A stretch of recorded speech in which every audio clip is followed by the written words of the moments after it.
mustache origin story. Did you always have the mustache? Like, we were talking off air a little, and we both agreed the mustache is here to stay. But like, where did that start? You know, the mustache is relatively new. His full name is Leopold Bismarck II. Oh my God, he has a name! My father had the original mustache. I think mine is bigger. Don't tell my dad. But I've been shaving since I was in high school, right? I could grow a full beard in high school. I now know why some people wanted to be friends with me because I never got carded. This was a different time. Oh my God. In the early 2000s. I was a teenager a while ago, different time. I don't know if that would be like that now. But a few years ago, I just started to, I don't know why. I'd always been curious about a mustache.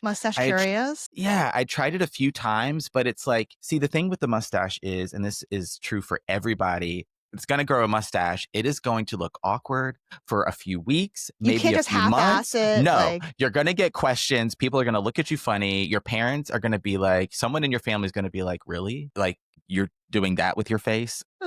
Okay, choices. And you just have to stick with it. So I got past that awkward phase, which for me was like a few weeks. And then I started to get some compliments. And unfortunately, or maybe fortunately now, branding, I have to keep it. I don't know. Anybody wouldn't recognize me without the mustache. No, I do have to ask. I'm curious. As a boy who grew hair very easily, what was that like in high school? Were you like, cool, I'm the man? Or did you feel kind of like awkward about it? Because like the only thing I can think of that I could relate to is as a woman, like I got my boobs like kind of early. And I remember being like a little insecure because I was like, wait, I'm not ready to like be a woman yet. Yeah, I relate to that with, the hair part, very insecure, right? I started growing body hair super early. I had to shave for my bar mitzvah at 13. Oh Like, my gosh. having razor burn for my bar mitzvah was not the move. And I've gotten some questions about this from some of the guy flirties that, like if you look towards like the media, it could be print magazines, movie, TV. There's not a lot of leading men with body hair. Right? Facial hair, sure. But body hair, especially like when I was growing up in the 90s, think about like your Calvin Klein model. There was not a one strand of hair anywhere but on their head. They were like dolphins. Just smooth. Yes. And so I never saw anyone like me. And I just always I just felt gross. Right? I had terrible acne as well. So that was going on. And for the longest time, I really dreaded summer because I didn't want to even show my legs. If I went to the pool or the lake or something, I kept a shirt on. Yeah. It took me a while to really kind of grow out of that. I still struggle with that sometimes. Yeah. I think that's so interesting because when I was reading up about your origin story, how, you came to find the zest for life and your path for life through flirting and through, communication and all of that. I saw you post too about how depression, social anxiety, that's always been a part of your life. I kind of wanted to unpack more of where that started and how you overcame that. I know flirting became a part of it, but paint us a picture of what that looked like after your little bar mitzvah. Yeah, after the bar mitzvah, which I killed, by the way. I nailed that bar mitzvah. Little Bitch Ben has always been a performer. I had the best speech. I really remember what it was about. Part of your bar mitzvah is there's all these, it's basically you read the things. Yeah, you got to read the Torah, which is really freaking hard because the Hebrew in the Torah, there's no vowels. So imagine even trying to read the English language with no vowels or whatever your native language is if you have vowels, right? Right. It's so hard. But this whole speech, I role played where I shape shifted where I was playing different characters. It was a lot of fun. Did you feel so cool after? What was the reception from that? Was the audience wow, that was amazing? Or was your family what was that? I think some of my family knew what was up, but a lot of the other people were like, could we just get a regular bar mitzvah, please? Could we just get a straightforward kind of 5-10 minute, I'm a man now. Yay. Could we just get that, please? And get on about our day. I'm hungry. Yeah. Which so my we party, just want the food and the dancing. Exactly. But my party as well was very non-traditional. I had the lunch right after, and then we had a carnival. What? No way. Wait, where did you grow up?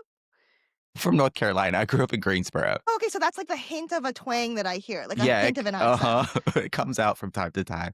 But I had a whole carnival party. We did bounce houses. We had a snow cone machine. Yeah. You were thing always with that kid. The hammer, you hit the thing and then it goes. You had that? Wait, that is so cool. I've never been to a bar mitzvah, in general, but this sounds like a bar mitzvah that I'm very sad that I missed. More often than not, they are they They are don't dinner have they're dinner and dancing later in the day. I was just so embarrassed of dancing because I felt like I was so bad at Really? it. Yeah, that I was like, "We're not doing the DJ thing." Oh my god, how do you feel about dancing now? You know what? I've reached the point I can't say I'm good at it, and I also don't care. Yes. Mhm. If just like I mean, movement feels good, right? It's so important. I think that's the essence actually of dancing is you have to just, like, not care, and Yeah. the less you care, the better it looks. I mean, I am a white Jewish man after all. There are some people where that is not a limitation. For me, Oh, that's so possibly. funny. So then okay, so then where did the social anxiety, the depression, Mm. all of this kind of, like, crop up? Was it just always in the background, or did it crop up more than in your young adult/adult life? Think it was definitely always there. I can think of periods of time, years of time through my adolescence, like through elementary school. I'm thinking of fifth and sixth grade when I really started to go through puberty. That was difficult. And then going to college, that was a incredibly difficult transition to me or for me, where it took me 6 years to finally graduate. I failed out 3 times. Like Mm. my mental health was just really bad, struggling with depression immensely, social anxiety. I'm definitely more of that introverted, extroverted introvert as Yes. well. So there was just a lot happening. I isolated a lot. I withdrew, felt lonely. I just really struggled in school, which was a new experience for me, not something Mm. I was really used to in high school. And so you're like, what does this mean for my career? How am I ever going to get a job? How am I going to be successful? What did you think your career was gonna be like when you were in that stage? Because I don't think, like, you were back then being like, "I'm gonna be the flirt coach," and then, No, not at all. It wasn't even in the realm of possibility. Like when I started college, social media wasn't a thing. Mm, mhm. Like we were just getting Facebook, and even then it was like it was not the Facebook that we know today. It was very, very different. Oh, yeah. I kinda miss that Facebook, actually. I do too. It was fun when you could remember like you could poke your crush, Yes, which you would sounds poke oh my so god. wrong, but at the time it was just like it was like a nudge, right? It was like a oop, hello. Yes, Yeah. yes, or, like, just Oh posting, my like, god. one random lyric and then, like, hoping that Yes. your crush could decipher it. Like, I'm like, My "Can we just pretend gosh. that airplanes in the night sky are, like, shooting stars?"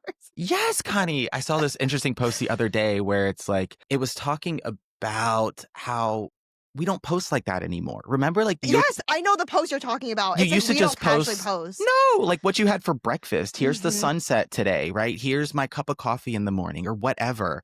Here's like Yes. my a screenshot of my playlist. You know, I we miss don't those. post just like the day to day stuff, which is actually sometimes way more interesting than anything else we see. It's more interesting, it's more intimate, like, I feel like Yeah. in the billboardification of social media, Yeah. it's, like, lost that casual aspect. Yeah. Yeah. So I agree. so then wait, what did you think you were gonna be when you grew up? Right, back to the career thing. So I did finally graduate. I was going through all kinds of different topics and declaring different majors, but figured or final settled on is the word I'm looking for, geography, sociology, and planning. And then I went to grad school and I was an urban planner for a little bit for yeah, about 10 years. And Wait, that's what what? I did. You were Yeah, an urban planner? You had, like, a I sure grown-up urban was. planner job for 10 years? Connie, I had a full-on office job by the end of it. I had my own office, like, legitimately with a door and window. Wait, Yeah. you had the window spot with Uh-huh. shades you could pull down? Yes, there were blinds. You were living the good life. Wait, so then Mhm. when you were there, were you like, was any part of you like, I made it? Or was a part of you still like, this is not who I was meant to be in life and what I was meant to do? That part. Really? I loved the work. Like, I never had, like, the bad boss or, like, the Mm, toxic work environment or, like, coworkers I didn't like. It just was never the lifestyle for me. Like, spending all day just inside under these fluorescent lights, like, I remember just staring out the window like, my life is out there. That's mm, where I wanna be, and one of the secret parts of office life that is so true is you're only working, like, half the time. Half yes. the time, you're literally doing nothing. It's not like a profession like dentistry or medicine, or I'm thinking I don't even what I do now, like working part-time at Trader Joe's, right, where we're working nonstop. There's not really downtime, but in an Hmm. office, half the time you're just on your phone. You're doing nothing. Yes. And it's so interesting because, like, that. is exhausting though, right? So exhausting because you have to fake being busy. You have to fake being Yes. busy, right? You have to fake productivity. Yeah. So you were at this point then. Is this where the whole flirting coach like part Mm. comes in, or was there like a side quest before you became the flirt coach? That started to come later, a few years ago, April 2022. Oh my gosh, yeah. I had started to explore coaching and getting some different certifications and just like, what could that look like? It was after a conversation with a friend, like, Mm, I'm so unhappy. I'm so miserable. Like, what am I going to do? Do I go back to school? Do I try and get another planning job, which I did not want? So it was like, mm, what's going to come next? And started to explore coaching, ended up quitting my job and starting my coaching business. And that's where I'm still at 3.5 years later. It initially started talking about mindset and health and even career.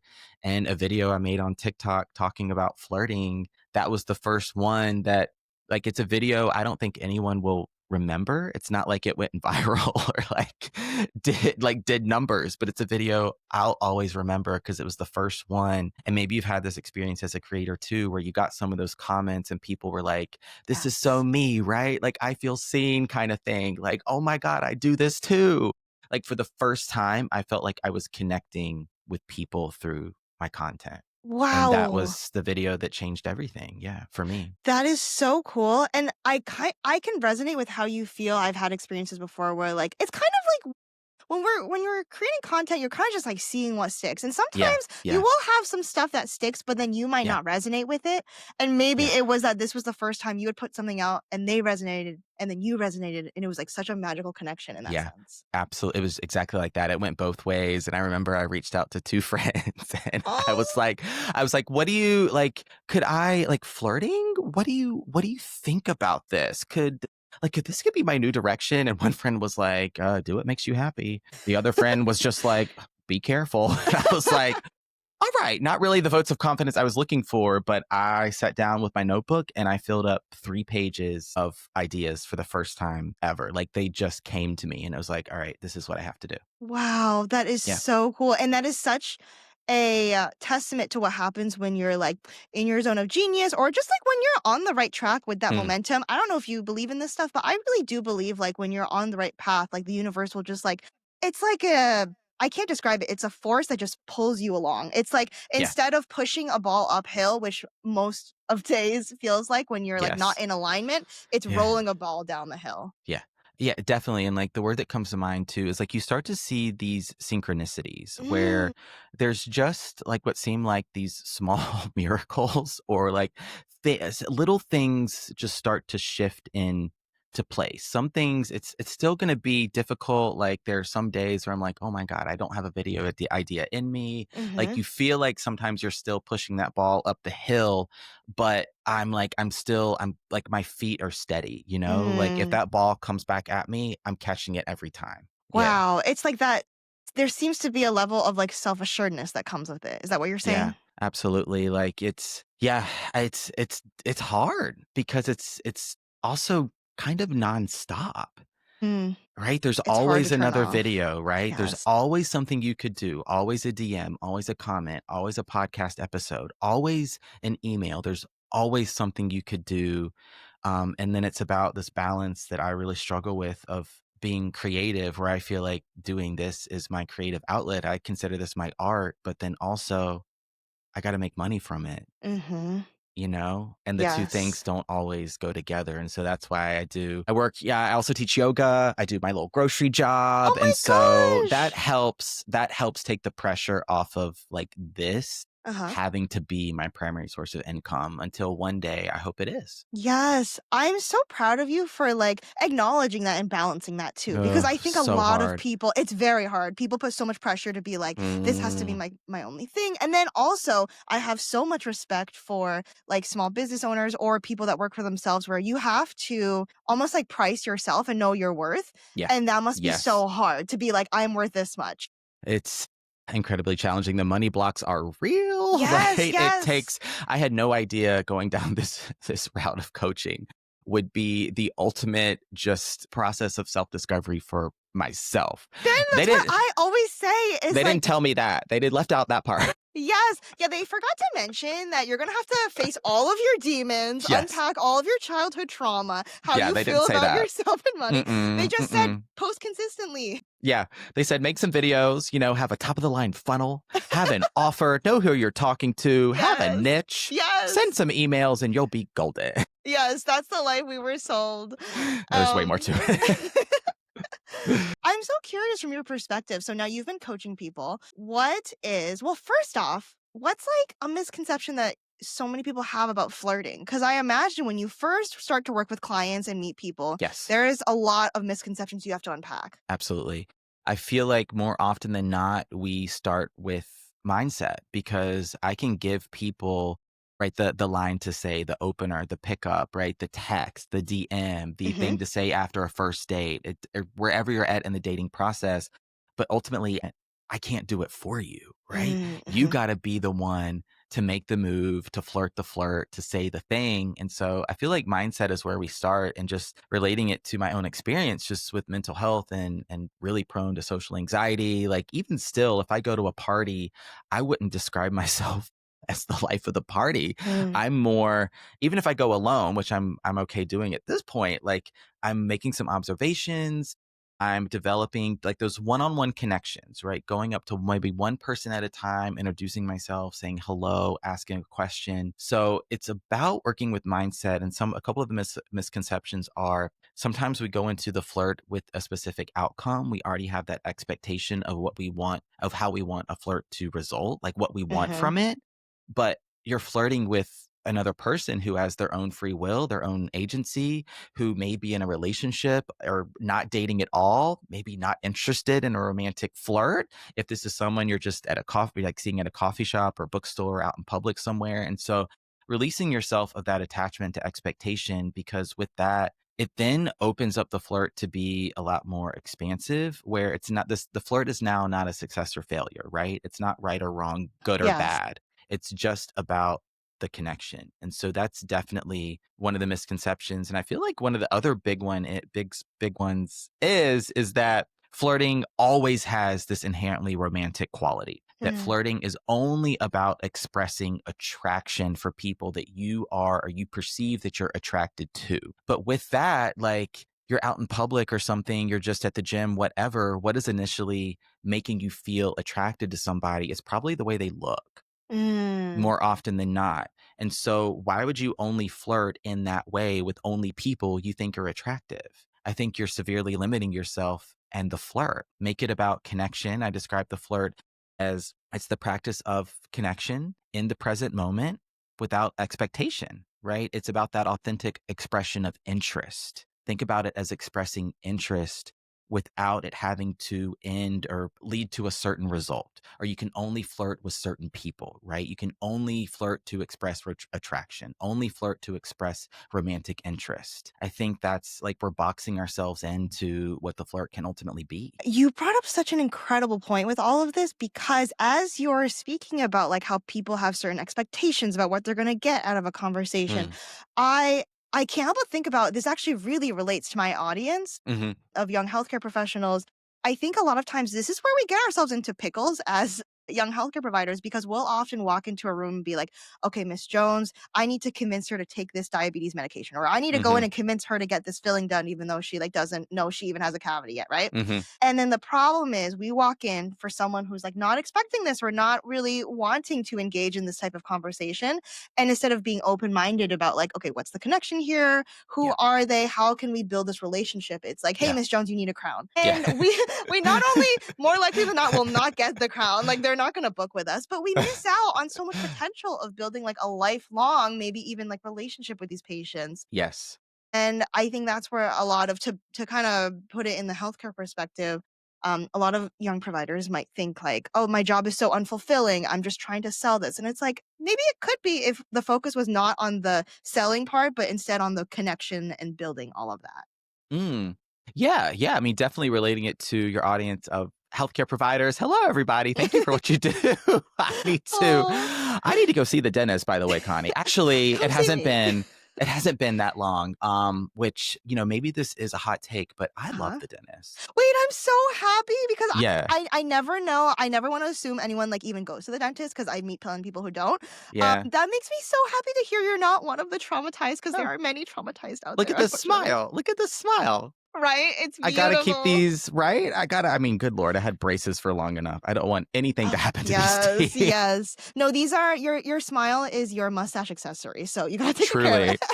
Yeah, it's so funny whenever sometimes, like, when I call my mom and it's sort of out of the blue, maybe at a time she wouldn't expect me, she'll, Uh-huh. like, pick up and she's like, "Do you still have all your teeth?" Oh Like, my she's gosh, that's so like, that funny. is, like, her biggest thing. If the mustache were to disappear, I don't Right. know, if I, like, lost my pinky finger or something, she'd be like, "Oh, okay." But the Oh my god, teeth, but the teeth, not the yes. teeth. That is so Yes, we're funny. a teeth family here. I love that of her. Oh my gosh. So to kind of like think about how we're relating this all, let's say I'm Yes, yes, thank you for curious. bringing it back. No, no, it's okay.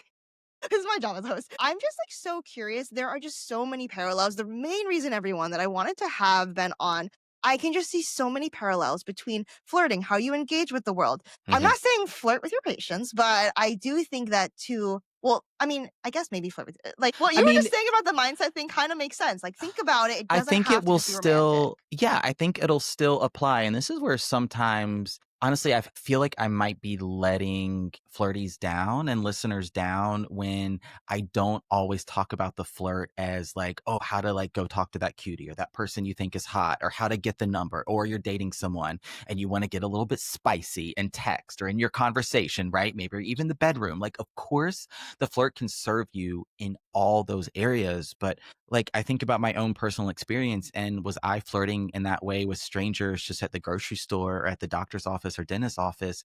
No, because like one of the greatest antidepressants in the entire world is smiling. It's just Yes. making eye contact and just smiling with, with someone, sharing that moment, even if you don't say anything. And so, like, when I was really just going through it, just in my darkest moments, which I still have from time to time, I just make it a point to leave my house, try and be somewhere in public. Maybe I go to a cafe. Maybe I just go for a walk on one of the trails here. Maybe I run some errands and just smile, just acknowledge somebody, just hold the door, maybe offer a compliment if I'm checking out buying something at Nordstrom Rack, which I do from time to time, Yeah. having a conversation with the person that's checking me out, or maybe like you're browsing on the same rack with someone there and being like, oh my god, right, you're starting to just make some observations about what's happening around you, kind of thing. And so Yes. when it comes like when you're at the office and so maybe you're trying to establish that connection with a patient, I think a lot of those skills will serve you there. Mhm. Like there's this quality of the flirt that's not necessarily about being funny or being charismatic or being humorous. It's about being agreeable. It's about not dismissing people. If they have concerns or struggles or anxieties, acknowledge that. No need to make them feel wrong or like, oh no, don't feel that way, right? Just, I understand. Like, thank you for sharing that with me. Just acknowledge and appreciate someone else's experience. There's this quality of agreeableness that I think goes beyond being nice, being kind. It's about being disarming, which I know when you're dating, because a lot of the flirties like listen to me because they're dating cannot be an amazing thing all the time. But in certain settings, I think just Not being making disarming? yeah, well, because it's this kind of this classic like, your kindness can be taken for weakness. Like your Ah. vulnerabilities can be exploited. I hate to say it, but it's true. Like you're not everyone you go on a first date with or second date with or fifth date with has your best interests at heart, right? And so Mhm. I understand why daters have some of those walls up, why they don't want to reveal all their vulnerabilities and insecurities right away, 100%. But I think you can still be a little bit starting to let your own guard down so that Mm. the person right in the dentist office can start to let their own guard down a little bit as well. Cause I would imagine a lot of people come in with anxiety, with some fear. What's going to happen? Is this going to hurt? I don't want to be here. So Yes. making them feel a little bit more comfortable. Yes. What are your tips for like this, like being like the disarming aspect of it? And like, and what you were saying too is I think like so much of it is just being like present with that person. It's like, I don't have Yes. another agenda. Like, there's Yeah. nothing else going on. Just tell me who you are and how you feel. Yeah.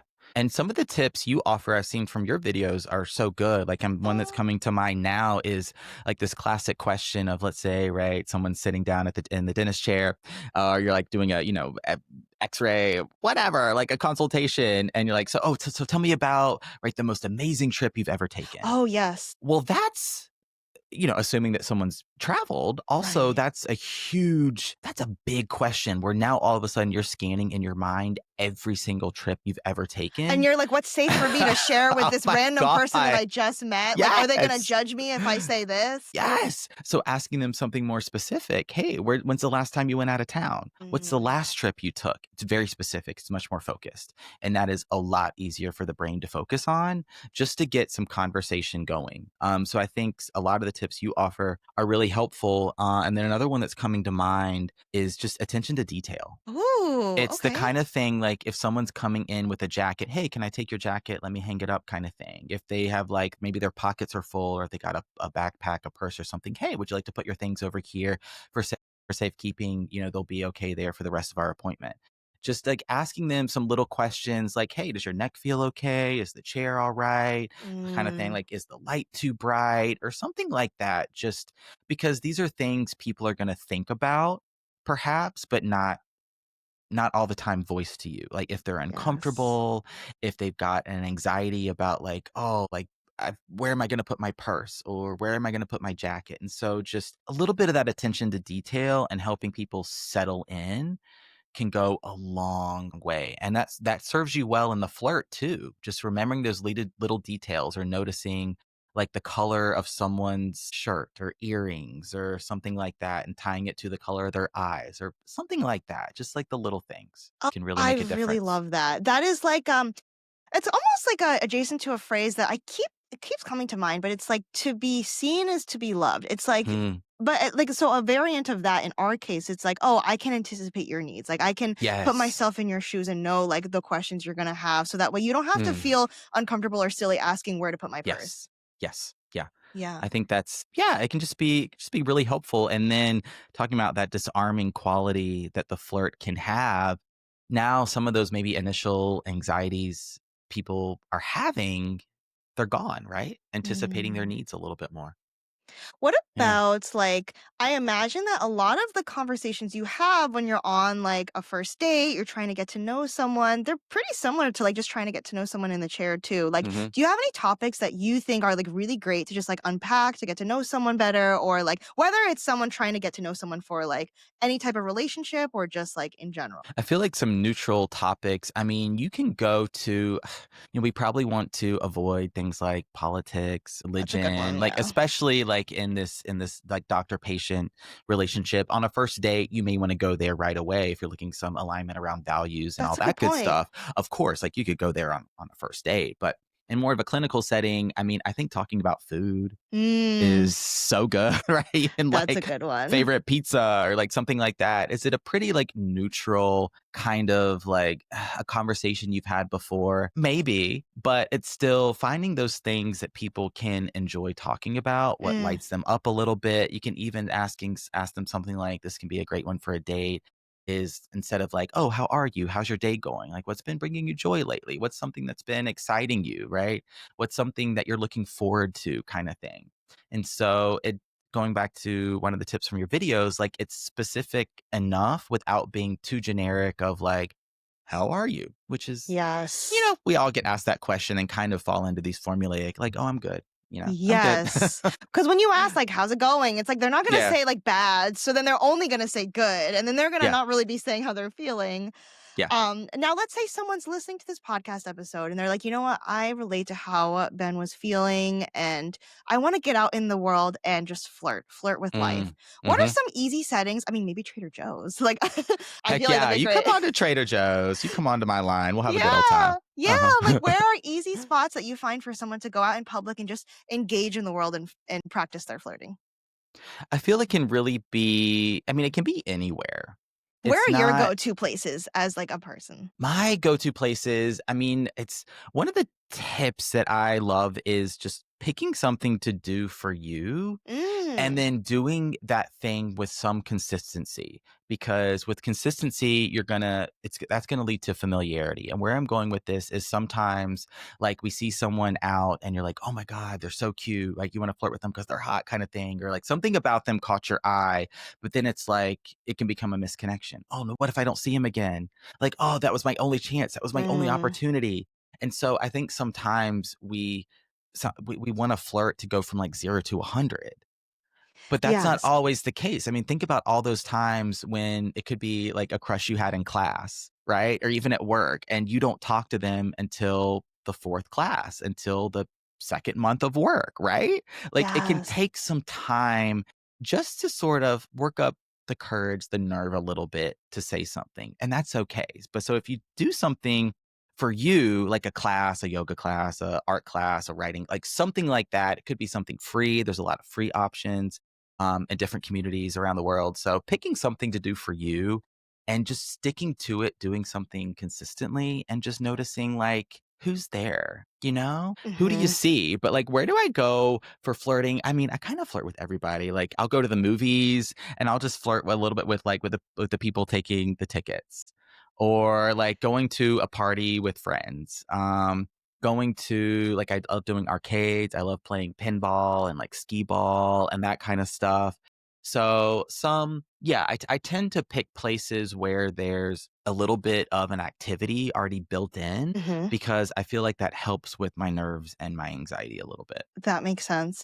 Do you feel like while you're out there, like, do you feel like in your experience after working with so many people, coaching so many people, are there different like styles or like flirt languages? Like, I Mhm. imagine everyone flirts in their own way and their own flair. Like, what are some different types that you see? Because I don't want Definitely. someone to think that there's only one way to flirt. Yeah, yeah, that's a really good point. So I have a free flirt styles quiz that anyone listening can take, and this actually comes from published research from the University of Kansas, where they identified 5 flirt styles, this research study, but I've distilled them down into 4. The 4 main flirt styles are the physical flirt, the traditional flirt, the sincere flirt, and the playful flirt. Playful The flirt. playful flirt, and people will tend to have one dominant flirt style, but you're gonna have elements of all 4 that are a part of the way that you flirt.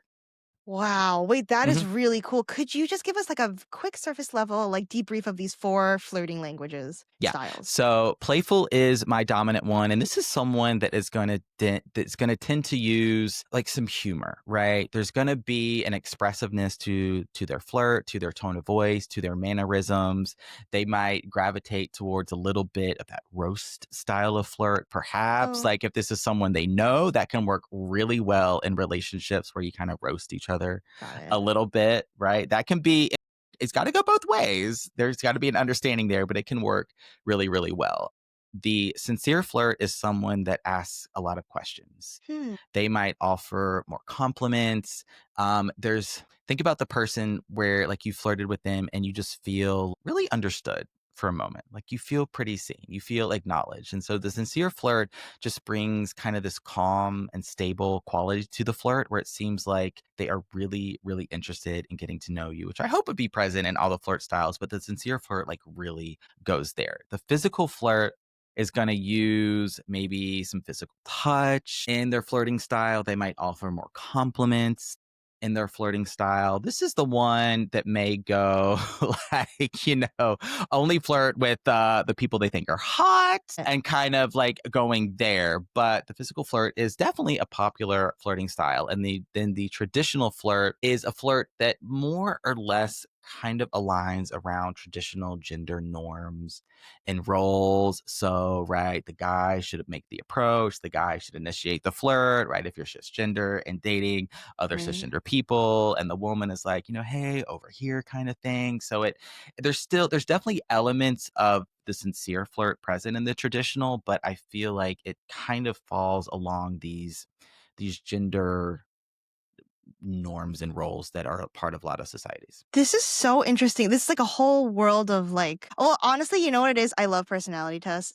Yeah. So Yeah. if I can like personality test anything, like I love it. I am curious, does your flirt style also say something about how you show your self-love or it's like does it reflect back to you in any way? Like, I think it's definitely somewhat of a manifestation of your personality, right? mm, Tying it to personality types and tests for a moment. Like, I think if you are the more playful flirt, you might be more extroverted, or you might mm, be more of that extroverted introvert, which is me. mhm. If you're more of that sincere flirt, possibly you're more of that observer, you're more of that intuitive, maybe a little bit more introverted. If you're physical, I'm gonna guess you lean towards more extroversion, and then they're gonna be like pretty expressive. This is Yes. someone that probably also likes to maybe show a little skin as part of their flirt style, wearing some like, oh, maybe some low cut shirts or some tight jeans, or for me, like the 5-inch shorts. I've definitely got a physical quality to my flirt as well. I see. So it's like it would be harder to be like an introvert or like a more modest form of whatever if you're a more Hmm. physical because it's just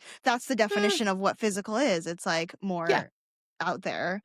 One question I do have for you. We're in the digital age now. I know so many Yes. of my listeners probably they are mostly texting with people, maybe on Mm. the apps. I know you Hmm. have some guides too with when it comes to the apps and the texting Hmm. and all of that. Hmm. But just rapid fire, like what are some of your best tips for when you're flirting via text and like the nuances of how digital texting is different, digital communication is different? I think you have so many tools at your disposal that you can kind of replicate how you might flirt in person. So, like, I Really? flirt a lot with my tone of voice and with my pitch and my mannerisms. And I tend to be somewhat physically expressive in my flirt, even though I don't really identify as like a strictly, like, mostly physical flirt. I'm definitely more playful and sincere. I blend those two.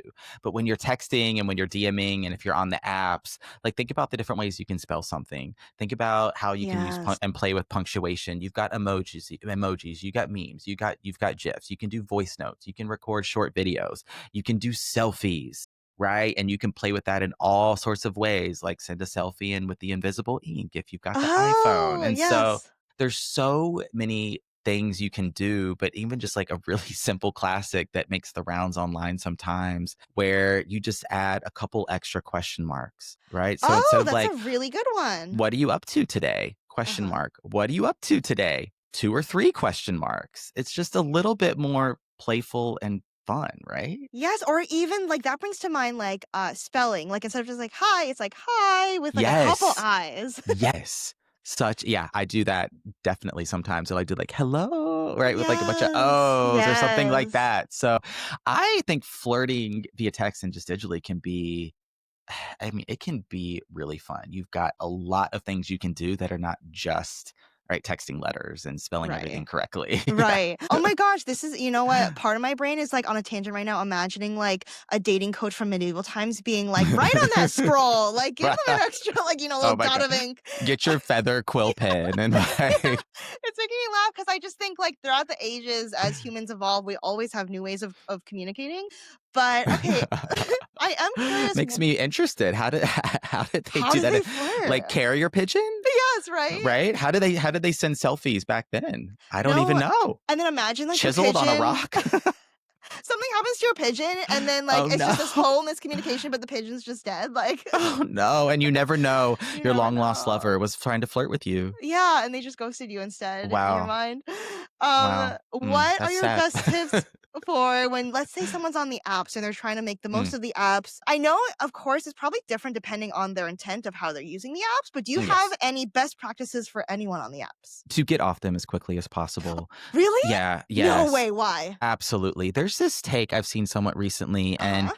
yeah, I kind of half agree with it, where I feel like for the longest time, apps were being pushed as like they're there as a tool to help you meet people you would otherwise never meet, to potentially have relationships with, right? Hmm. And now, like, the pendulum has swung with, oh no, the apps aren't really about relationships at all. They're just there to connect you to people who you can go on dates with. But I'm like, no, I think the apps are still, a lot of us are there, at least in some way, because we want a relationship, because we're seeking connection in some way. So Yes. I still think if you are wanting a relationship and that's why you're on the apps, go into it with that mentality. But what we got to do is get off of them as quickly as possible. Like it Mm. just happens too often where like the conversations linger, they go back and forth, something's proposed, like a date, and then nothing happens or a ghosting happens. Some people are having trouble even just getting matches or conversations at all. I think there's a lot of ghost profiles. I think there's AI profiles now, of course, catfish Yes. profiles, which catfish, that's always been a thing. So I don't mean to like dissuade or kind of alarm people that the apps are this cesspool that aren't going to work. And yet that's the experience a lot of people are also having. I'm still hearing success stories, but being super intentional, having a clearly filled out bio, some clear pictures. If you need help, I have a completely free dating app survival guide. You can grab that from me. It's all free. It's, I forget, like 30 some, it's comprehensive. Get your profile up and running. It gives you some prompts with how to make those matches and get those conversations going and how you can also move conversations off the app quickly. It's just about getting to that date. I see the apps as a tool to meet people you may never otherwise meet. And they're also a tool which compresses time where you might not have time to go out to like flirt with 10 people a week or like go Yes. to parties. Like, good Lord, a lot of us work and sometimes we work nights and weekends and you might not be available and like kind of like prime dating time. So just use the Right. apps as a tool, use them intentionally, and look to get off the apps. I still think they can be used to form relationships, though. Uh, I love that take. I haven't heard that take yet. That is such a refreshing take, and it makes so much sense to, like, what my audience has, like, explained to me before. I've been with my husband for, like, 10 years, so, like, I've never been Yeah. on the apps myself. So, Ben, thank you so much for your time today. I loved having you on, and, like, we will definitely need a part 2 because I feel like I just barely scratched the surface of all of these flirting hmm tips. But if you could just share with the audience where they can find you, what's your Instagram, TikTok, all that good stuff, and where they can work with you as a flirting coach. Absolutely. Thank Connie for having me on your show today. This was really fun to come on and talk more about my favorite thing in the world, flirting, and share this time with all your listeners as well. I'd love to see them over on Flirt Talk and Flirtstagram.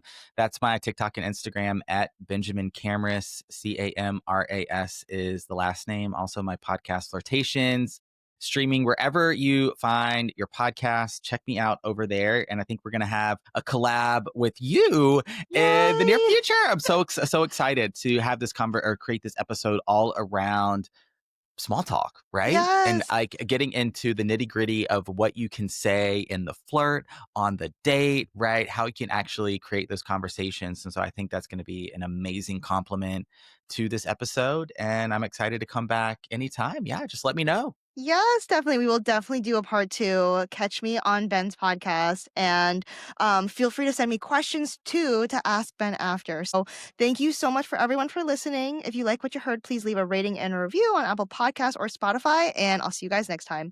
Bye.